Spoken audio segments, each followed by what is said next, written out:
Hi, I'm Heather Enslinger, and today I want to talk to you about leadership.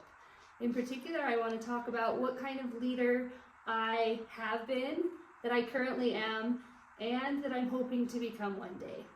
I am the person I am today as a result of the many different people and coaches and leaders who have influenced my life in one way or another. Let me explain that a little bit. In the book, The Leadership Secrets of Nick Saban by John Talty, he shares a quote where he said that the best leaders take different concepts and philosophies that they've picked up throughout the years and they incorporate them into their own lives and morph them to fit their style. It tells us that simply trying to replicate the styles of somebody else when it's not authentic to yourself is a recipe for disaster. So I feel like that is what I have done throughout my life. I have had numerous coaches, bosses, co-workers, even my siblings who have taught me in one way or another who I want to be, but also who I don't really want to be. So growing up in high school, I had a coach who was very much so an authoritative coach. He was certain that it was his way or the highway.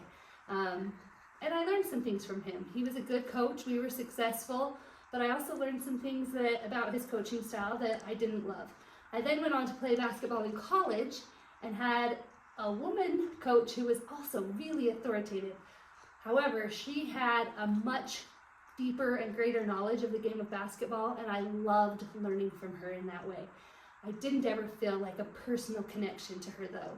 Thankfully, at that same school, I had a really great assistant coach who really showed that she had faith in me and worked to have a connection with me. And it was because of her that I really wanted to go into coaching. In fact, she encouraged me, who sometimes didn't play as much as I wanted to, but really understood the game, to tutor and help my teammates who maybe were better shooters than I was. And she encouraged me to help them and teach them. And that really, I think, is where I really started to enjoy coaching. So I think that learning from her really helped me in that way. I've been around various different coaches as me and my husband have moved from university to university, and from each of those I've been able to take different little snippets that I really wanted to bring into my own practice as a coach and a leader. I think that I would say the leadership styles that most describe me are democratic, in that I really love to get the input of the players. I really love to have them take ownership of their learning process of the game, and to take ownership of reflecting and being accountable for the way that things have gone and how they will go. The other type of leadership that I really feel like describes me is transformational, and that is because I hope to inspire and be able to motivate my athletes and help them to grow. I want to not only help them grow, but in the process, I want to see myself transformed. I want to learn from each experience, because each experience, each team, each person that you work with, whether it's in your job or as a coach, are different. And so I want to use that opportunity to learn from them.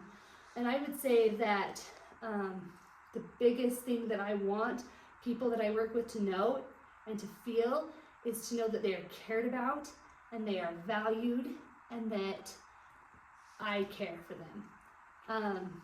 The Clifton Strengths, when we did this in our class, that described me the most was empathy and learning. And I feel like those two really do encompass how I want to be as a leader. I want my athletes, I want my coworkers, I want my students to feel that I care for them. And honestly, I pride myself in the fact that I do think that everyone who has ever worked with me feels loved and feels cared for. I think that leadership is all about continual growth, continual reflection, development, and learning from experiences. So I wanted to just show a couple of pictures that I feel like show who I am as a leader. But first I'm going to share this quote by Urban Meyer. He said, "Exceptional teams are built on a foundation of deep trust. In order to train and compete at an elite level, you must push each other very hard, but you can push only to the level of trust you have built with each other and with your coaches." And I feel like that's so true. People are not going to want to work for a leader or play for a coach, that they don't feel like there is trust and respect.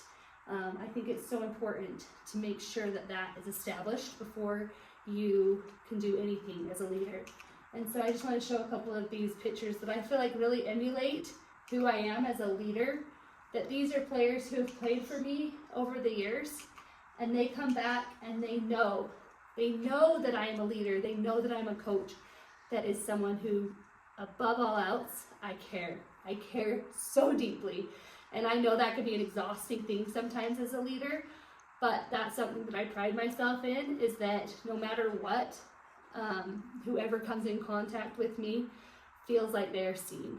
And the other thing that I really love to do as a coach is to hold my players accountable, to hold people accountable and make them take ownership of their own development and their own growth.